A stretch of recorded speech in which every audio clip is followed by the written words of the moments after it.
Hey, Chaotic Crew, Z Diggity from the editing chair here. Before you dive into this episode, I just wanted to give everyone a fair disclaimer that we're going to be dealing with some pretty heavy subject matter, dealing with the abduction of a young woman in the early 2000s. If this is something that might easily trigger you, I just want to give everybody a fair warning. And maybe recommend that you listen to one of our other episodes. It's not going to be like a standard episode where there's a tons of laughs in it. We are kind of a bit more serious in it. This episode was purely made to spread the awareness of the story of what happened. We hold nothing but the utmost respect and love for the victim, and I just want to say thank you for tuning in, and yeah, take care of yourselves, friends.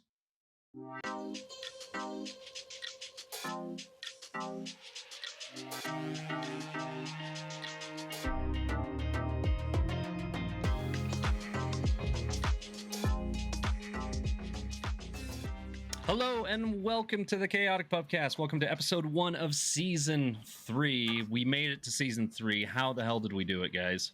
How did we do it? Took 3 weeks off probably helped. We just showed up. We just showed up. Showing up on Discord has been hard enough for us. Well, we had to wait for all our merch to get to us, right? So we could show it off on the first episode of the season. Right. Yeah, That's the real reason behind the delays. Yeah, we didn't plan that we'd all wear different merch shirts though, so that was a happy coincidence. But yeah, buy our merch; it's good stuff. Today I'm joined by my co-host Jesse Aguirre. I got it right after 3 seasons. That sounds about white. Hey, man. That sounds about white. Good, well played. And then Ryan Damask, how you doing, man? Pretty good, man. Awesome. Pretty good. So we're delving into we're gonna hop right into this because this is a pretty big topic. This is a topic that's very connected to me in a sense, as that happened in my home state and in my home city where I grew up in. We're going to be talking about the case of the abduction of Elizabeth Smart. Elizabeth Smart is a woman about the time she was a teenager who grew up here in Salt Lake City, quite literally 20 minutes from where I used to live. She got abducted. We are the exact same age, so I kind of, for the 9 months and then all the things that happened after the case, I was witnessing it firsthand as it happened as a kid. As I said in the beginning intro, this is going to be a pretty heavy episode, so if you are easily triggerable about any events that have to do with sexual assaults, any PTSD related to that, then I highly recommend you tune out. This isn't going to be a standard episode where it's going to be ha ha ha, but we just kind of wanted to spread the story of Elizabeth Smart and what she went through, and kind of raise awareness that this does happen to people, and this is a really messed up thing that is out there in the world. So let's hop right into it. All right, in early June of 2002, days before she was set to graduate from middle school, 14-year-old Elizabeth Smart was taken from her home in Salt Lake City, Utah, and held captive by street preacher Brian David Mitchell and his wife, Wanda Barzy. Chained to a tree in a campsite just miles from her home, Smart was repeatedly, and again, trigger word here, was repeatedly raped, starved, and forced to drink alcohol and view pornography. She was also sometimes brought to town as her captors acquired provisions, her face concealed by a veil, so near and yet so far from the worried family and volunteers who desperately combed the area. That's the basic synopsis of what had happened during the time of it. It was all over the news internationally, and in Salt Lake City, here in Salt Lake City where I reside, you couldn't cross any street without hearing the word Elizabeth Smart or seeing a flyer or seeing something up during the events when this was happening. When I was a teenager growing up, because again, we are the same. I'm the same age as Elizabeth Smart at the time of her abduction. I would hear about it, but I wouldn't pay too much attention to it because of obvious. I was a teenager, just making vroom vroom sounds with my Hot Wheels cars at the time. Right. But after doing some heavy research into this, and not only growing up with it, but especially this week of doing heavy research before this episode, my mind has been blown away at the full details of what happened and Elizabeth Smart's experience, and the fact that it happened so close to my home. And some of the people that I know weren't directly involved, but they, and we will get into that later, they are pretty close to this case. So why don't we start off we'll just kind of start off this way. Like, Ryan, you've done some heavy research. Jay is coming in this a bit more dark. We thought it would be great to have him just be a bit more dark on the whole matter and be a bit more inquisitive. And Yeah, ask any whenever you first propose a topic, I didn't even know about it, but maybe like you want to. Maybe I heard the news or watched the news, but then again, I grew up in a Spanish speaking household, didn't really hear a lot about the English news. I never heard about it, and even if I did, it probably just went right through me. And I'm also in a completely different state, so but I didn't. Yeah, and you were younger Yeah. too, because Yeah. there's a little age gap between y'all. Yeah, I think. Yeah. I'll say I remember hearing about it when it happened, and I remember when she was found, and I remember how big of a deal it was, and I've heard it brought up in media since then. But all I knew was a girl got kidnapped, girl got rescued, and all the other stuff that happened in the time before she was kidnapped, while she was kidnapped, and now even years after, how the work she does now, and the whole trial, I was oblivious to. And so doing all this heavy research, I mean, I'm not gonna lie, it's kind of bummed me out the last couple of days doing this research, just because of how terrible of a thing it was. Just how somebody could do that, or someone could go through that. Like, it was definitely the hardest topic I've had to research and go through, especially we're going through kind of some, I'm not going to go into anything political or anything, but we are going through some tumultuous times for women currently, and to read that while these events are going on have been really was really tough for me to read. And but let's hop into a bit of how the kidnap started. I'm just going to be citing some articles as I go through this because I don't want to misspeak on this. Normally, I would kind of wing this, but this is such a sensitive subject that I want to make sure that we're saying everything right out of respect for Elizabeth Smart. So, Smart is jolted awake in the early morning hours by a knife pressed to her throat and voice ordering out of her bed. Her younger sister, Mary Catherine, is also awakened, though she remains motionless until rushing to their parents for a few hours later. Smart, who recognizes her now bearded abductor is Emmanuel, is forced on a grueling hike up the foothills. And to give you a bit of context, the way Salt Lake is laid out, there's the valley where the actual city resides, and then the foothills are like kind of go up the mountain a bit, and so there's a bunch of houses and hiking trails up there. Hike up the foothills behind her home until they reach a campsite where they are married, quote unquote, in a ceremony by Barzy. And Barzy is Emmanuel's wife, his wife slash actual wife. Actual wife. They were yeah. really married. Yeah. I'm sorry. The wife married the kidnapper and the child. Well, did I understand that correctly? Yes, not to speak out of turn. You're fine. You're fine. Polygamy is not that wild of a topic up there, right? It's not. It's a pretty common thing here in Utah. It's so there's the fundamentalist LDS that do practice polygamy here. They generally stay kind of like in the more desolate areas of Utah, like in southern Utah. A lot of them are in Mexico, actually, and this will actually come into play later. The episode, you kind of see them around, and you kind of just brush them off. When you see them, it's one of those things that it's just like it's stupidly acceptable here, and nobody. You hear that? We're pissing God off by even talking about this topic. Jesus. Is that thunder, Ryan? That was definitely thunder. That was ominous. We just pissed off God. Yeah. No, just Ryan's God. Or Emmanuel. Emmanuel, yeah. Well, he's okay, so shaking things up. Real quick, I'm pretty sure we're going to edit this part out. I just don't know if I heard which child and which parent was getting married. Maybe that's all. I thought. So, Mary the kidnappee, right? The kidnapped.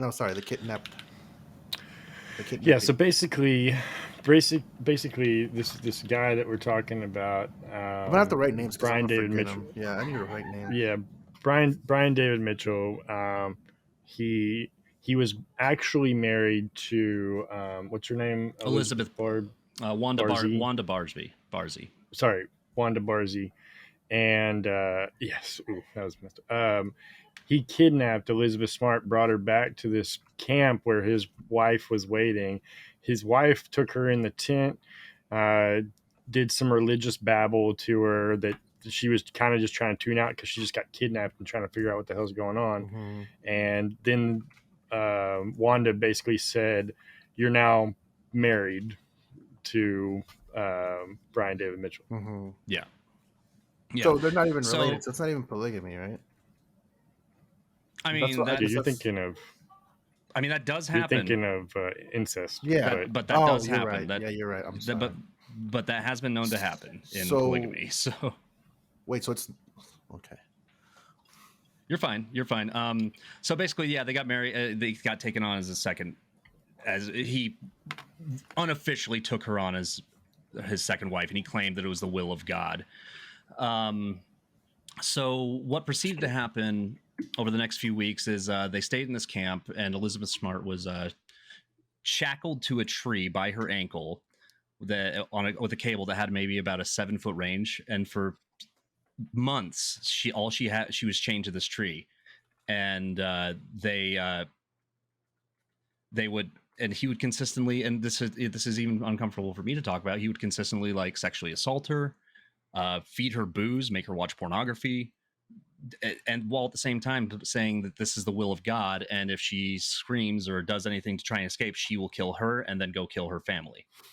So the thing about this case is, after this all happened, the general public would consistently ask her, like, well, why didn't you escape? Why didn't you do this? Why didn't you do that? And that honestly kind of cheeses me off about the whole story. Yeah, it's easy for someone to say on the outside.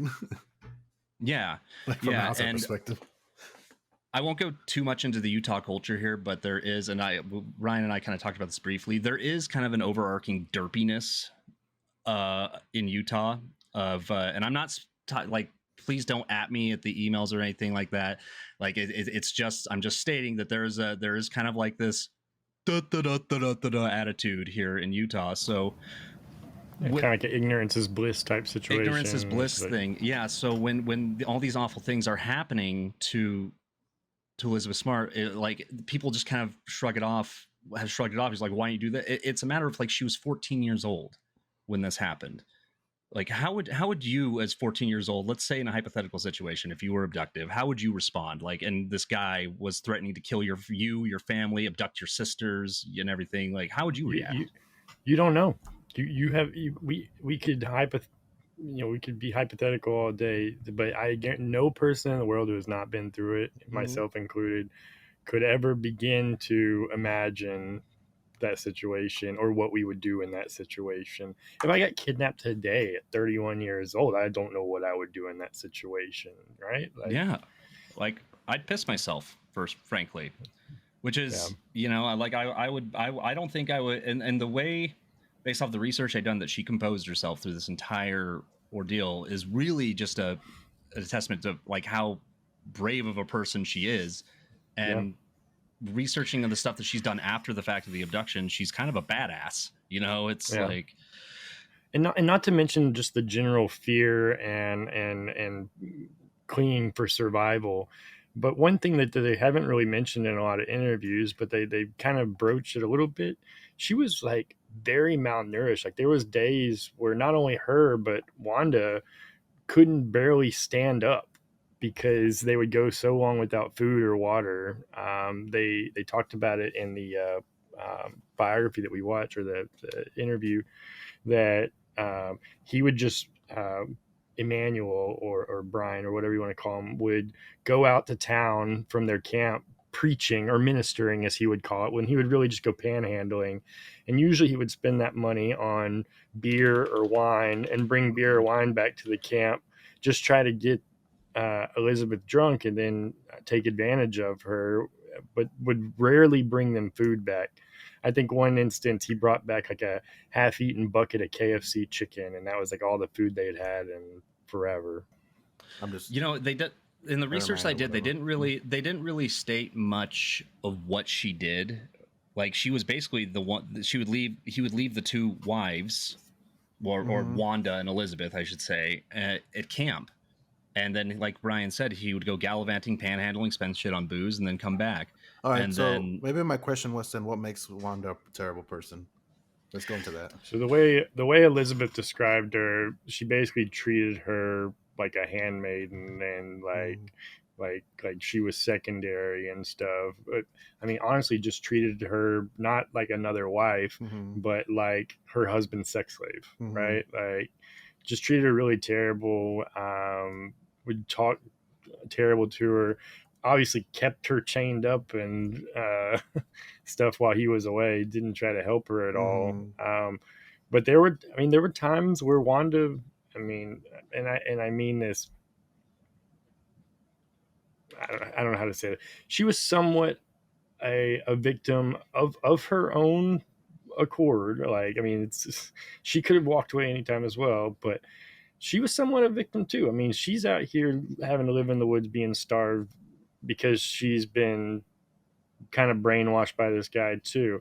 I don't think she has as an excuse for it. I mean, this is no, willfully put herself in that situation, and did continue to treat Elizabeth very poorly.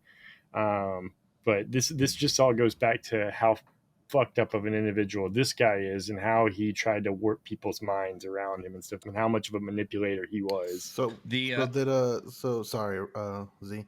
I guess you're would fine. you say that Wanda developed a bit of Stockholm syndrome? And that's why did she put up with it, or was she? Because I'm trying to figure out like did she? Because I Well, mean, but she still did things on her own, right? Like you said, like she could help. But if we're talking about it, whenever, fast forward years now, we get it. He gets arrested. We get a conviction. She testified. She took a plea deal and testified against him. However, later on, when she's serving her prison sentence, she she doesn't really take back what she says, but she starts talking again about how he is a prophet and she loves him and that's yeah. her husband, and like, she, after being separated from him for all this time Mm-hmm. and after testifying against him, she's reverted back Mm-hmm. to Okay. her old ways. Okay. I did find an article from a testament from one of Barzi's kids from a previous marriage, and they did Mm-hmm. state that the woman, that she is a monster, Okay. and that she, like, I even read one part of that article that said that she fed them their pet rabbit, Oh and yeah. That was, Okay. and that, I will say, that was after she got together with Brian. They both served that rabbit to the kids. yeah. So let's be very clear. We're not sympathizing with this Oh woman no, at absolutely all. not. I don't know. No. They can both rot Yeah. wherever they're at for all I care. So what? After the initial kidnapping on the night, huge search party was called out. Tens of thousands of community members got involved in the search, and then they proceeded to look for her for 9 months. 9 months she was gone. Like, and police officers say if you don't find them within the first 24 hours, they're considered dead. Now, the community, and I'll tell you this, growing up in Salt Lake City while this was going on, from what I remember, school tightened up like immensely after this case happened, because Utah just kind of, I'm not going to use the word overreact. They reacted properly. Like, school tightened up. I remember we had to go through a bunch of drills. Our lockdown drills were like doubled, and flyers just started showing up everywhere. And you couldn't go anywhere without hearing about Elizabeth Smart and what was going on. And then a few months go by and taper off, and I personally, as a young individual, kind of forgot about it, moved on with my young life, and then out of nowhere, like 9 months later, she's found, and that's basically all the research I had at the time. But in that time, they were coming down from the foothills into Salt Lake City, and they were wearing they're called burqas. Yep. And they were all in veiled robes. And here's a part of the story. I actually, I'm going to wait till the second half to get into the China Blue house, but Okay. they would come down here, and they were consistently seen by other, like, residents of Salt Lake City and downtown Salt Lake City, and it was kind of considered norm because you would see polygamists all the time down here during like you would see them come down during conference week. You would see, which to give you context, conference week is a giant gathering where I don't want to misspeak on this to my LDS friends out there, but you gather. It's just like a giant gather of worship in a way. Like, at me later in the comments. I don't know the full details.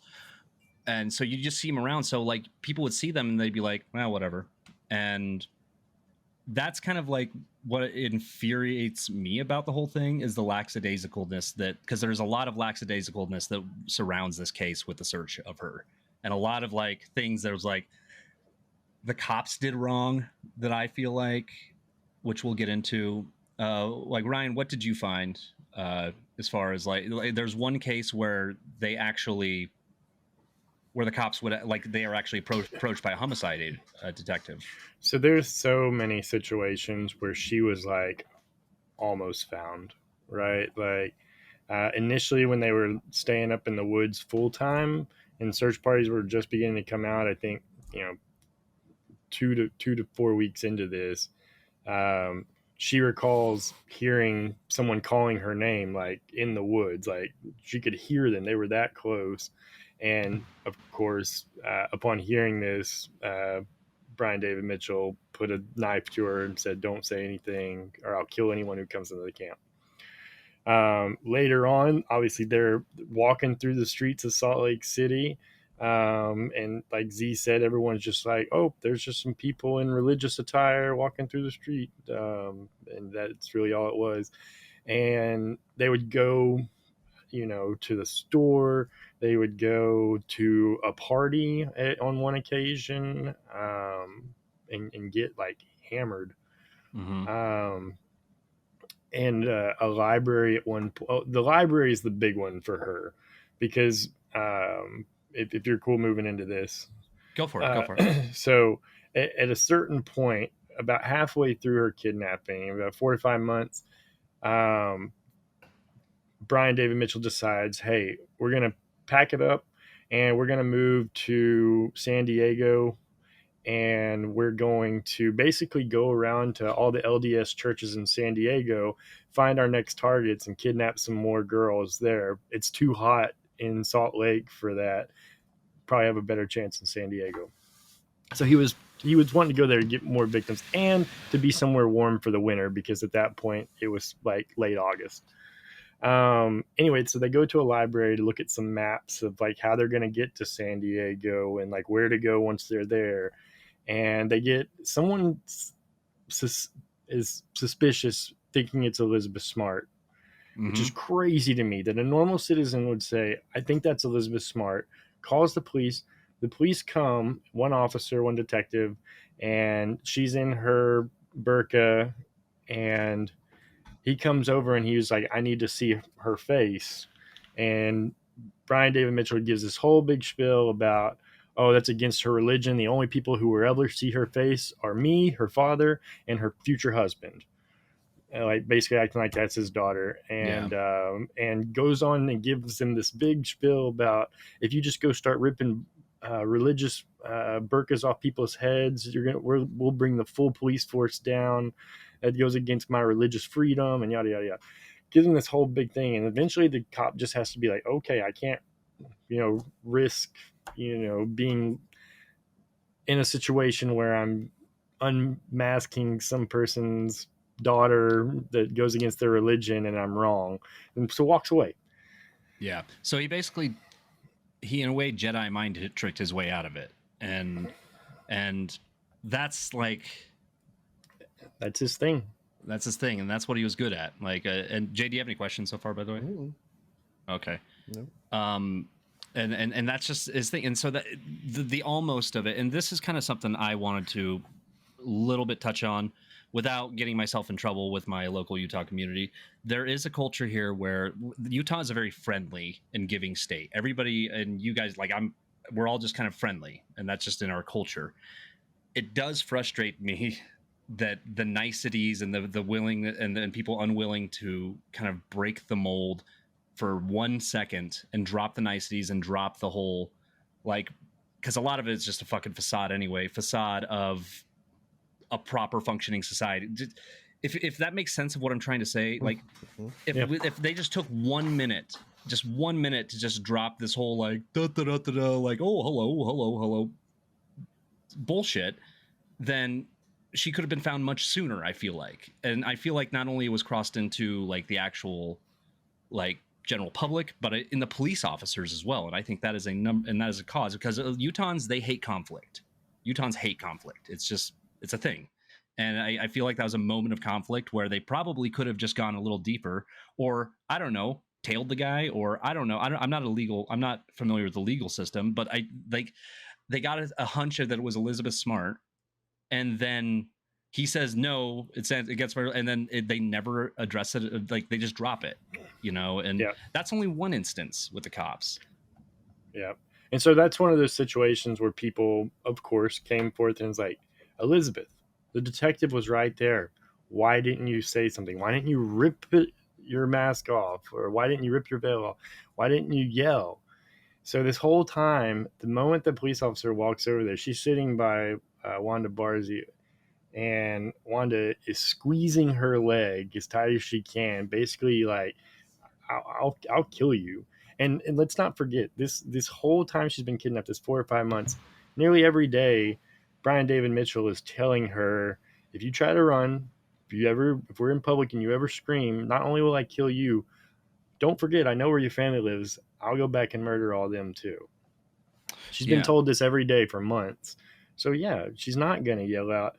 Her in her own words, what was running through her mind was, what if I do that and the police officer doesn't believe me, and Emmanuel, Brian David Mitchell, somehow talks his way out of it like he always does? Well, then he's going to take me. I'll never see the light of day again. So one instance that happened with this that was which was, I would consider like a big, not like tipping point, not a tipping point necessarily, that eventually led to their capture, was Elizabeth. She accidentally mentioned that while she was abducted by these two, to them when they were going by her cousin's house, they were in an area by her cousin's house. She pointed out the house and said, "Oh yeah, my cousin lives there." And then a day later, he comes back and says, "Oh, I just had a revelation from God, and you're not going to like it. He told me that I'm going to need to abduct your cousin and then make her my wife too." And yeah. And so this fucker, he tries to abduct her cousin. He goes to the house in the same way with the same knife, and he cuts the screen door, the window open, but there were pictures on the window seal, and they fell off of the seal and made a noise, and people woke up and it scared them away. And that was when her cousin was kind of had a revelation that, okay, it's got to be the same guy, like, and around this time is when like flyers and stuff, I feel like, started really kind of puking out. And so Elizabeth was kidnapped on June 5th. He tried to go and kidnap her cousin July 24th. The manhunt is still very active at this point. Yeah. And on top of that, here's another thing. In Salt Lake City, down in Utah, July 24th is Pioneer Day, which is basically like second 4th of July. It celebrates when the pioneers came and settled here. And so the town is more active than ever as well. Like, that is stupidity. And it's just like one of those things where he should have been caught there just out of sheer chance. And then that was nobody's fault. That was just like, it just should have happened. And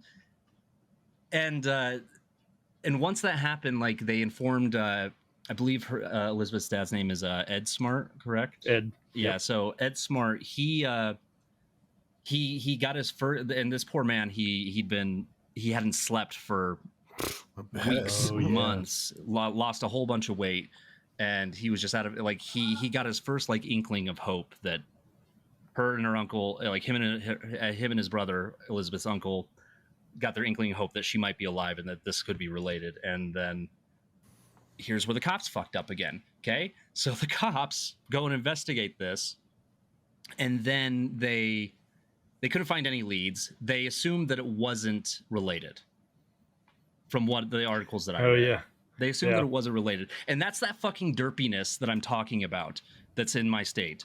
And deal with it. I said it. You know, like everybody's the state is filled with just a bunch of goobers that kind of just fuck up all the time. And that's what was infuriating me reading these articles.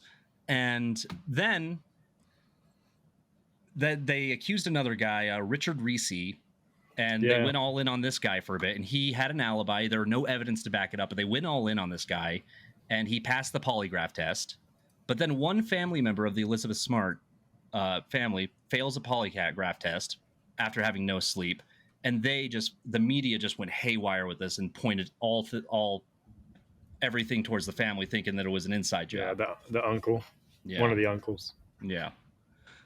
We're gonna take our small break. A small break before we continue into this. We have an interesting story about the Elizabeth Smart case where they were brought to a party, and one of a few of my mutual friends were actually at that party, and I had an opportunity to speak with one of them a little bit about it, and so yeah, we'll elaborate on that. But in the meantime, enjoy this commercial. This is an actual promotion of the Elizabeth Smart Foundation, which is a charity we're going to support. So yeah, we'll see you in the second half.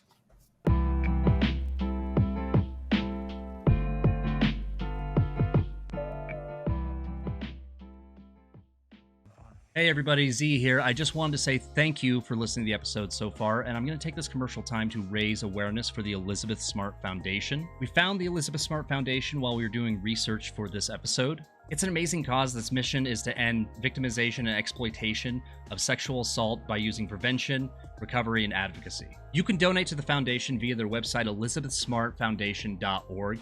Please donate if you can. It goes to an amazing cause. All your donations will go towards specific projects that help build platforms for victims who need help, self-defense classes, etc., etc. I personally am going to be donating on the launch of this episode. So please, help where you can. Every little bit helps.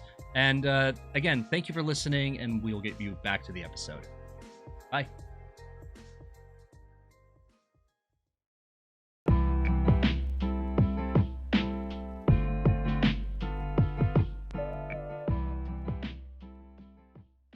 Welcome back to the second half of Season 3, Episode 1 of Chaotic Pubcast. Today we are talking about the case of Elizabeth Smart.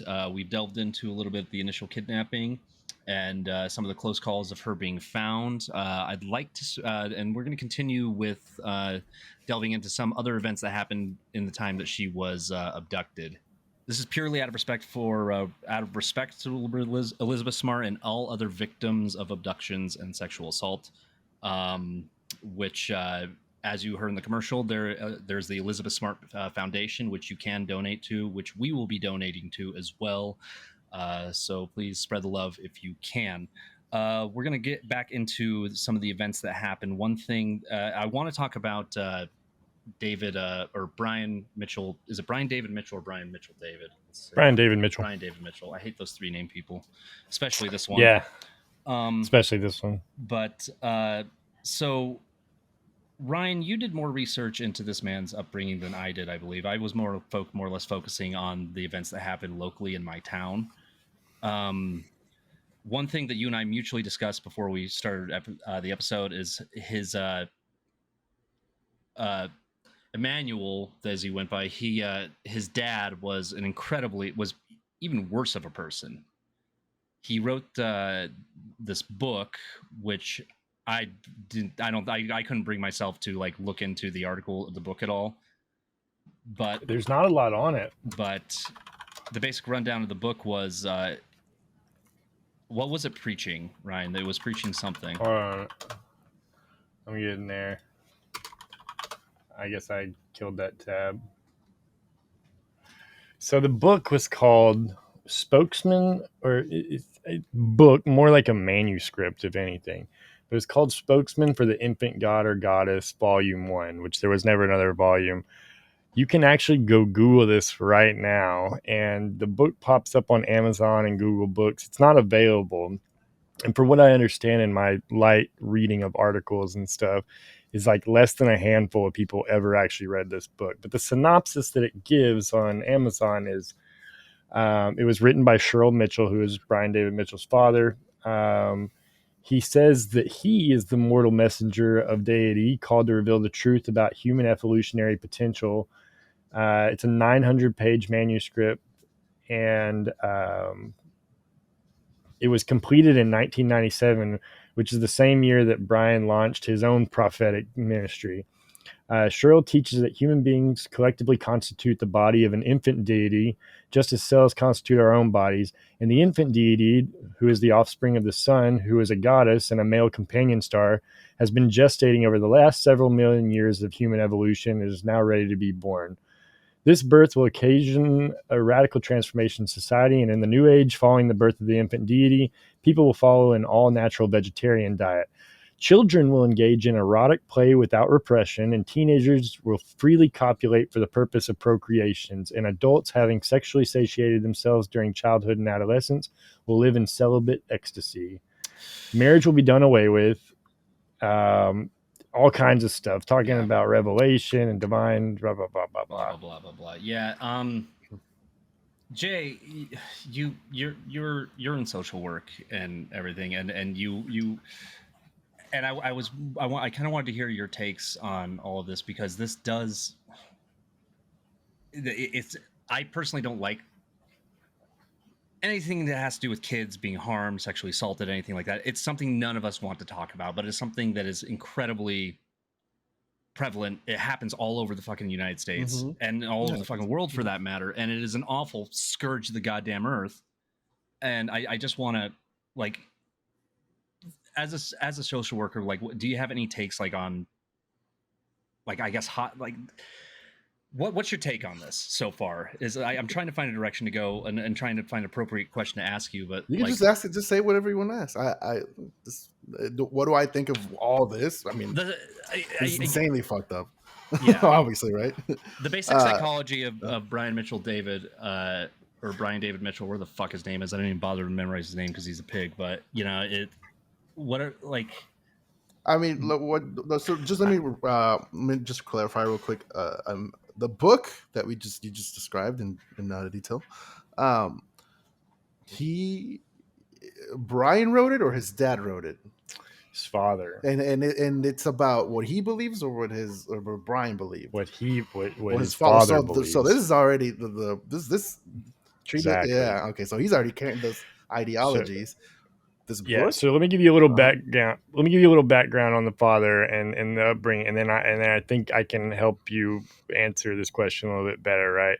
So his father, heavy into the Mormon religion, which, as with any religion, say what you will about Mormonism as a whole, but anyone can take a religion too far, right? Like, no matter what that religion is or belief, it doesn't even have to be a religion.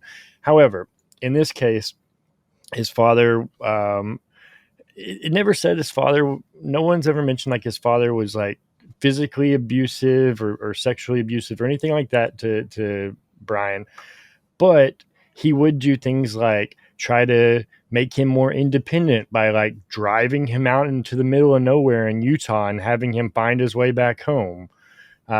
He would, I believe he would do things like make him fast a lot and like not go without food for periods of time. And I'm sorry if I'm not recalling that right, but he would do all of these things to try to mature his son. And Brian, by the way, Brian David Mitchell is not an only child.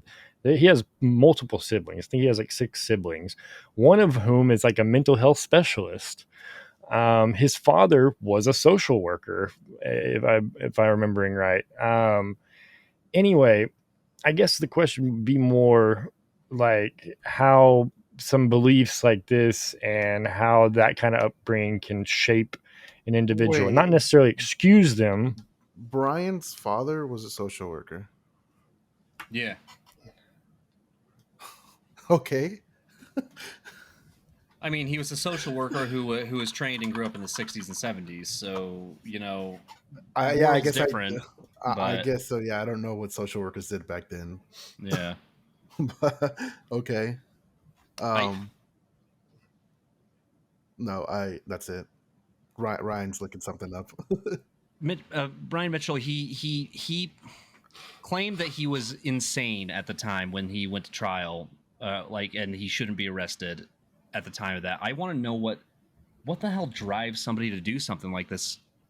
That because my to be honest, to be 100% unequivocal about it, like my first reaction to it, especially growing up here, is I do have kind of a little bit of a chip on my shoulder when it comes to anything religion here. So if it's So I guess motivated by religion, then it infuriates me, is what it is. so I guess I don't know. You wanted to know what I believed in or what my thought process was in it. First of all, well, there was also a lot said in between. Mhm. I don't understand religion, right? I'm not. This is not a episode about religion or what I think about religion. Like Ryan said, anything of religion. I mean, an extremist is essentially what it is, right? That's not a good thing. Anything of too much of anything is a bad thing. Yeah. And then you're saying that he's a social worker, and I'm just like, yeah, how are you treating your child? Like this, like you. I don't know what a social worker did back then. Like you said, I guess they're just now, and then you're putting your child. I mean, first of all, it's already there's a bunch of child abuse. I don't know what the jurisdiction between child protective services, if there was any back in the day, what they would step in and whatnot. Nowadays, I don't think it would matter. Also, every state's different with their laws and their jurisdiction. Yeah, and nowadays you look at your kid, you get social work. Yeah, you call that, yeah. So it depends, but I mean, some of them are too extreme. It's insanely fucked up. Everything that happened. I mean, I guess it starts from the way your dad treated you, and then you can say he wasn't abusive, but I mean, he kind of was. If you're throwing your child, I said there weren't reports of physical or sexual abuse. There's definitely a lot of abuse. There's a lot of emotional abuse. There's a lot of neglect from what I saw or from what I heard. The little I heard. So he was a World War II bomber pilot, the father, and he became a social worker at the VA afterwards. So he wasn't like as much dealing with family stuff as he was dealing with veterans. Gotcha. So different field. So yeah, different demographic. He did testify that when Brian David Mitchell was born, that he was out deer hunting, and that his wife harbored resentment that was subliminally transferred to the child. But one of his brothers, I guess, saw the errors of the ways and like, all right, fuck this. I'm gonna focus on being a mental health expert. Yeah. Yeah, and then later on for Brian David Mitchell, when he was a teenager, so he was always like weird, right? Like there wasn't any question about that all through school. When he was, and I could be wrong, but I know he was a teenager. I think he was like 13. He invited like a young girl, like smaller child, back to his house and exposed himself to her. At that point, he was sent away to like a kind of like a juvenile home type thing. Came back. Then when he was 19, he married a 16-year-old who described him as terrible. He got married again later to a woman who already had children from another marriage, and then had children with her. And later on, as all this was happening and came to trial and stuff, whenever they found out who they were looking for, they contacted her, or she contacted them, the police, and basically said that he had sexually abused her previous children as well. Yeah. So the guy's a monster through and through. Yeah, and I have no sympathy for people like that. And Brian's dad book just sounds like him trying to justify his inhumanity and his inhumane fetishes. And not to speculate, but a lot of these beliefs that were ingrained in, or that made up Brian David Mitchell, his dad might have had these same thoughts and done a lot of these same things and just not got caught. You know what I mean? I would never just say that about somebody, but no, that's the reason that saying is right. The apple doesn't fall far from the tree. He definitely learned it somewhere. That's the thing. You don't just develop. I mean, you see it. You learned it somewhere, and yeah. Was that the whole nature versus nurture thing? So But he was definitely a manipulative son of a bitch, because if you look at him, he's not a looker, and he got married like 3 times, yeah, and somehow had children, and so he even complained to Wanda Barzee, his the last wife who was with him when he kidnapped Elizabeth. He was telling her about, they met at like kind of like a uh, counseling for people who had been through a divorce, because they had both recently been divorced. And he was bitching to her about his ex-wife, about how um, she was only good when she was being obedient and stuff. And apparently, him and Wanda didn't hit it off so well at first. And she claimed he was abusive and an alcoholic stuff, but he was nice when she did what he said and she was obedient. of course. The So the fact that is actually a very very and that kind of behavior in marriage was kind of like it's kind of, I feel like it's kind of, especially like in the earlier generations or generations earlier than us, it's kind of just already it's written into the wedding vows to you obey your husband and all that. It's indoctrinated into our brains as a kid, and so like you said, doing too much of, like, going too far with something, like that's him taking it to the goddamn nines at that point. And that's, for me, is an obvious change that needs to just happen. And anyway, the guy's rotting in jail now, and he's rotting in an Arizona state prison, so good riddance. So why don't we talk Yep. about what Elizabeth's been up to recently? Or wait, how do we wrap it up? No, let's talk about what happened when she got found. Yeah, so I'm curious about how this goes on. one big It's a really event cool story. one big event that I wanted to talk about is there's this house. I don't think it's there anymore. I think it actually got torn down. I will cite my sources and correct myself in editing if I have to, but the house is called China Blue. And so one thing you need to know about Utah is it's heavy in the LDS faith. So by proxy, the counterculture to the LDS faith is very heavy here. So we have a huge punk rock scene. We have the third biggest pride festival in the world here. Like, there's a huge underground counterculture to the conservative side of the state.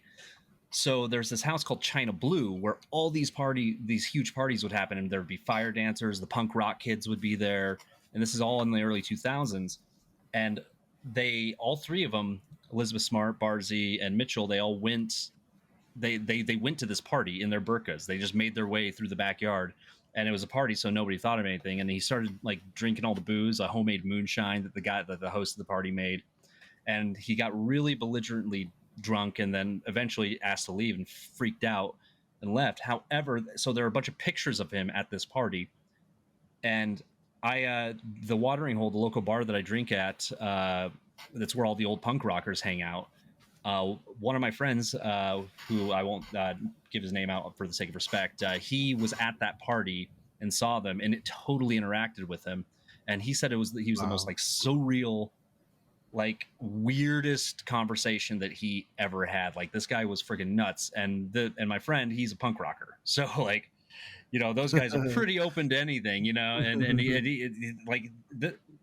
he was making him uncomfortable, and there's like acceptable, there's like like weird, and then there's like, all right, something's up here. all right, you need to be put in a room. And just to paint the picture in your mind, like, from what I understand about this house and like these parties at this house, the first thing that came to my mind as I was reading about it is like the scene in SLC Punk. It's based off of that.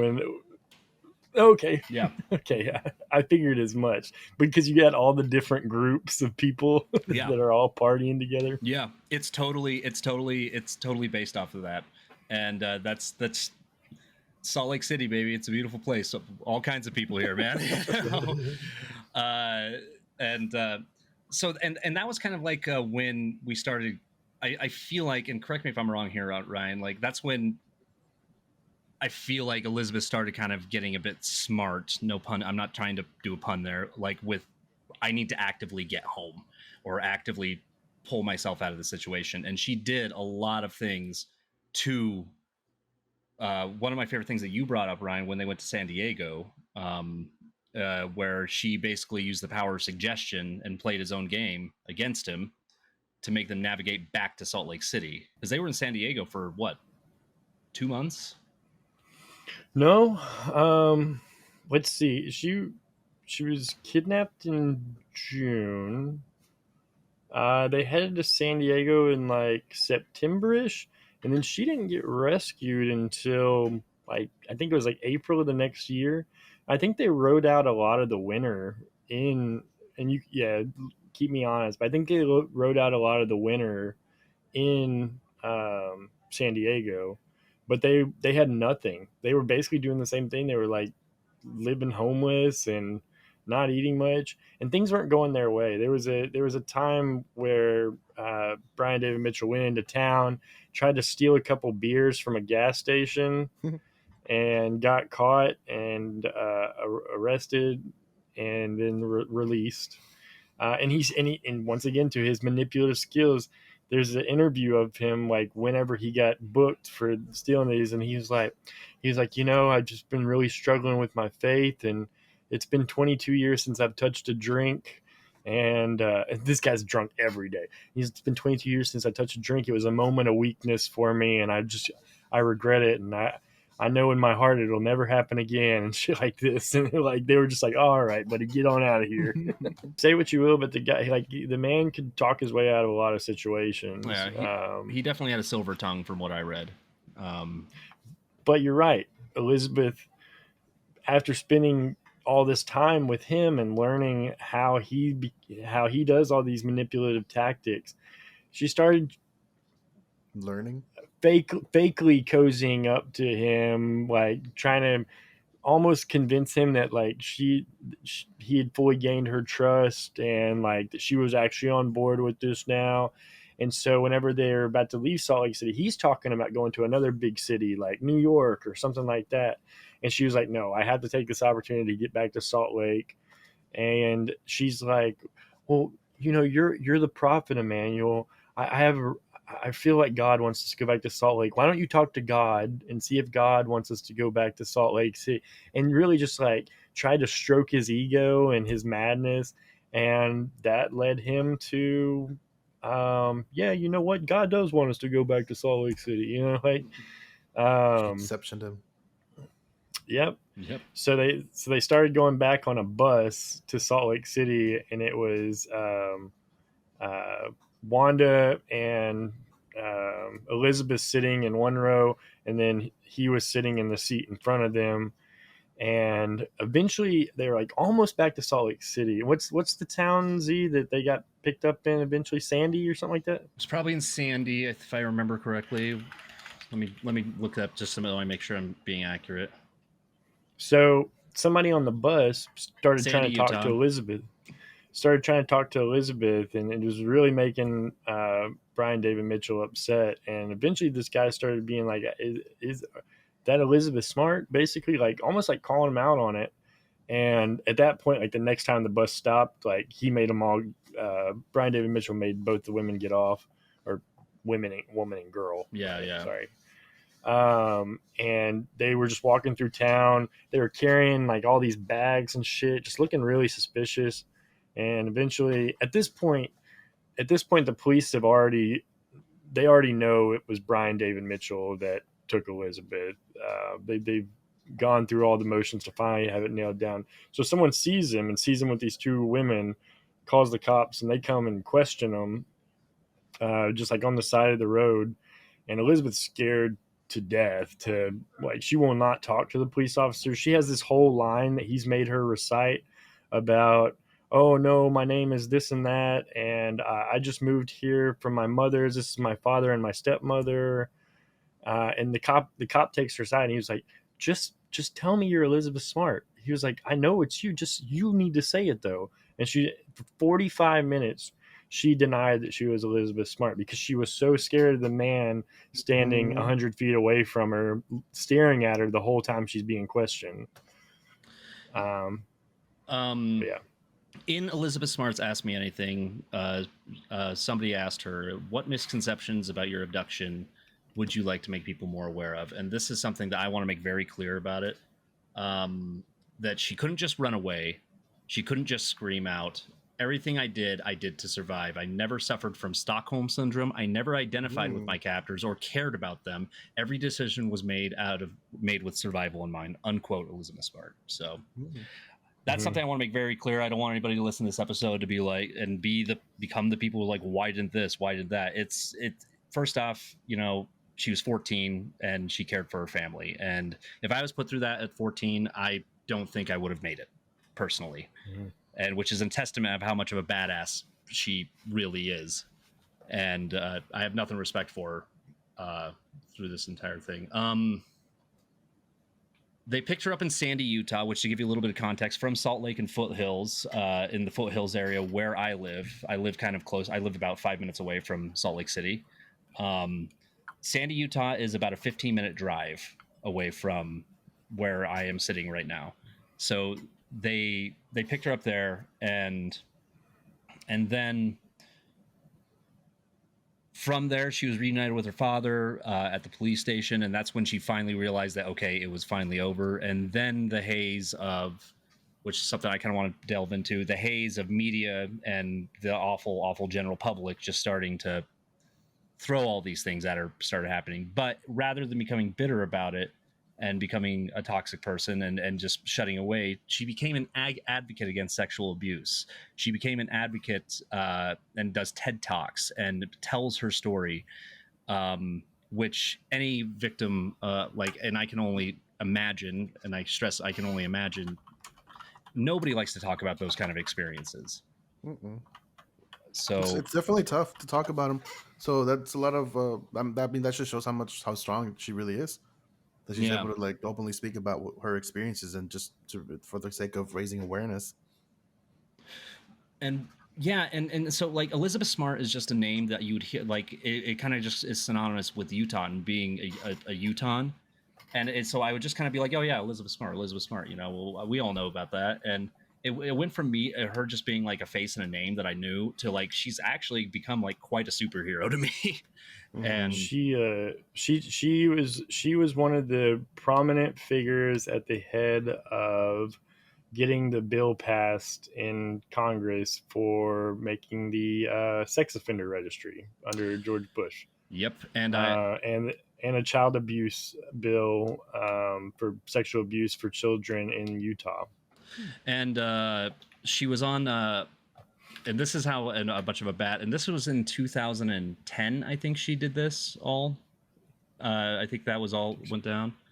What was her name? Nancy Grace. She was on Nancy. Oh my God. Dude, that interview is infuriating. Oh my God. Yeah. So Jay, hear this out, man. So she was on Nancy Grace, and you'll find the video. You can find if you just put Elizabeth Smart Nancy Grace, you'll find it. It's like a 3-minute clip. She's on Nancy Grace, and at the beginning of the clip, she says, "I'm not here to talk about the abduction. I'm here to get this bill through and talk about this bill." And Nancy Grace, in her total stupidity, starts talking about like just drilling her on the abduction, and then Elizabeth would consistently say like, "I'm not here to talk about that. I'm here to talk about the bill." And she would just keep going and going. And then she had the audacity to be like, "Yeah, you were wearing a veil and a burqa, and how could you see out of that?" And she did that typical like rich, rich I live in Park City white woman look, like that kind of face, and like. And no, but Elizabeth handled it like a fucking champ. She did the H3 with what's his name? H3 when he interviewed why can I Bill Burr, when he made him feel super awkward, and Bill Burr's like, "Why are you talking about this?" Yeah. I don't know if I've seen that. The worst part was she asked that stupid burqa question, which not only is that like super disrespectful to Elizabeth Smart, but also to like everyone who wears burqas. Yeah. Anyways, so after she said that, Elizabeth Smart was like, "Hey, look, I've said this multiple times. Like, I'm not here to talk about that." And Nancy Grace said, "Oh, I'm sorry. I just thought you'd want to advocate for the other victims." or something like a, that. Just something stupid. Such a fucking like backhanded thing to say. Like it's such a fuck you, Nancy Grace. Yeah. But anyways, this anyway. episode is not about Nancy Grace. No. It's about Elizabeth Smart. And I gotta say, man, reading and watching and learning more about this, like I said at the beginning episode, totally like heart wrenching, right? And just almost make you sick at your stomach hearing the details. But I gotta say, the one thing that made it a little bit easier and made it a little more hopeful was just, I mean, I watched 2 hour documentary. You watched it too, about her telling this story. She was the one telling it, not someone telling it about her. And man, she and I'm not like saying like, oh, she's all better, because no one would ever be like. But to her credit, man, like she's moved on so well, and been able to overcome it. And I'm super proud of her, and I think it's great that she was able to like make have a sense of humor and like make jokes about certain parts of it. And you know, she's married now. She has at least one child, maybe two. I think she has two. But anyway, she's living her best life. Someone asked her, oh, three. Someone asked her in that AMA on Reddit. She was like, "Does anything has anything ever been weird between you and your husband because of this experience?" And she was like, "Yeah, he doesn't like to be called Mr. Smart." Yeah, I saw that question. That's pretty funny. God, Elizabeth Smart, you're a goddamn American hero. I'm just got to say that. That's pretty funny. Final thoughts before we wind this episode down.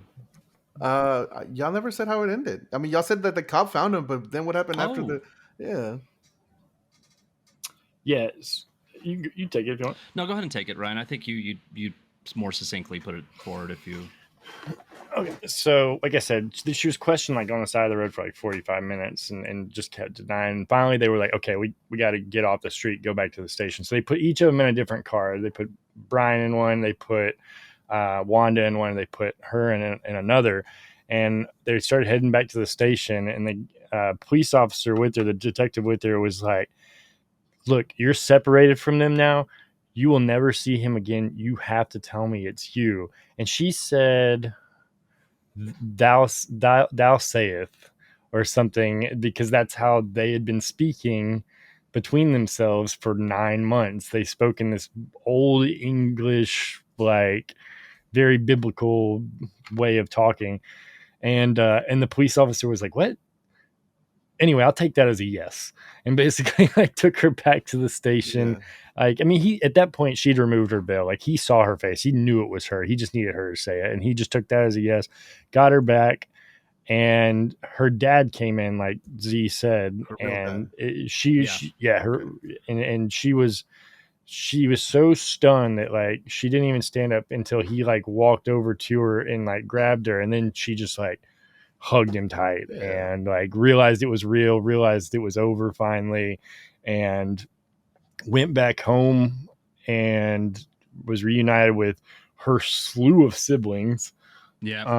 And her mother and father and her what seemed like amazing uncles who like really carried a lot of the weight in this whole case while her parents were grieving and struggling with her loss. It's a really, really great family. Like I said, if you don't know a lot of the story, you know, we did what we could in an hour to try to fill you in, but there are so many more details to this story. Some of them particularly gruesome, that you know we didn't touch on as much, which you might not want to read or hear about, but then some of them very, very interesting. Some things that she had to do that were really kind of ingenious of her, and learning more about her family and what all her family went through during that time. We talked about a lot of what she was going through during her kidnapping, but her family went through a lot as well. And so I encourage you to look into it. It's very, crazy case. And she does have some books out as well, which I will be linking in the description below. You can check out. I'll also be linking in the documentary that we cited. A good chunk of our research came from for you to look into as well if you wanted to dive deeper into the story as well. Jay, your final thoughts? Definitely good to know. Definitely. But basically, on top of what you guys already said, I don't really have much else to say. You go, girl. Yeah. And she somehow ends up across this episode of the podcast. Wow. Yeah. That'd be So yeah. if you ever listen to this, Elizabeth, please just know that we're 100% just fucking enamored by you. So just this is probably the first series episode we've had. Actually, this is definitely the first series episode we've had. And I would like to thank you two for letting us do this topic. So because cool. I will say, if you don't mind, while this topic was near and dear to us, and we really thought we should do an episode on this. This will not be the tone for the season. Next episode will be a lot more fun, and we'll get back to hearing our corny laughs and stuff. Yeah, the palate cleanser will come next episode. It's a topic I believe that Jay picked. Which one are we doing, Jay? Oh, we're doing La Llorona next week? We're doing whatever we can do. We can do that one next week. Oh, I don't know. I actually don't know what you're talking about. It's a J topic. That's all you need to know. Okay. There's our laughs. There we go. We'll end it on a high note with a little laughter. I really don't know what did I suggest? I think you're talking about my H.H. Holmes. H.H. Holmes one? I thought the Thor one. Yeah, we're talking Norse mythology Thor. Not MCU Thor. Even though y'all probably expected that. Nah. Oh yeah. So, but anyway, guys, thank you for listening. If you've made it this far, appreciate y'all, and happy season 3. Adios.